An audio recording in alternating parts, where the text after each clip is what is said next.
వాళ్ళు సోమవారం ఒకసారి సంత పెట్టుకుంటారు. ఆ సంతనే ఎత్తేసే ప్రయత్నం ఎందుకు జరుగుతుందని మీరు అనుకుంటున్నారు? ఎవరు ఉండి ఉండొచ్చు వెనకాల? ఇప్పుడు బహిరంగ రహస్యం అంటే ఇప్పుడు దాని మీద అక్కడ స్థానిక మున్సిపల్ చైర్మన్ గారు ఒక భవన నిర్మాణం చేశారు.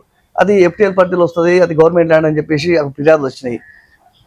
వాస్తవానికి గతంలో రవీంద్రబాబు అనే రియల్ ఎస్టేట్ అక్కడ ఏది జయలక్ష్మి కాలనీ చేసినప్పుడు మరి అక్కడ కూడా ప్లాట్లు ఉన్నాయి అన్నప్పుడు ఆ రోజు గ్రామస్తులంతా కూడా ఇది గవర్నమెంట్ ల్యాండ్, ఇది మరి పట్టా ల్యాండ్ కాదు, మీరు ఇక్కడ ప్లాట్లు చేశారని చెప్పి ఆ రోజు తిరగబడి ఆ రోజు 30 ఏళ్ల కింద అసలు మార్కెట్ అయ్యిందే ఈ కబ్జా అడ్డుకోవడానికి మార్కెట్ అయింది.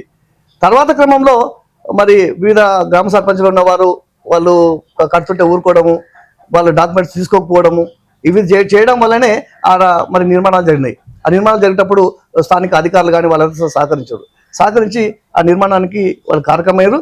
ముఖ్యంగా అది అంతా కూడా మార్కెట్ స్థలం అంతా కూడా గవర్నమెంట్ ల్యాండే, కబ్జా ఆపడానికి ఆ రోజు 30 ఏళ్ల కింద ప్రజలకు సౌకర్యార్థమయ్యే ఆ మార్కెట్ నిర్మాణం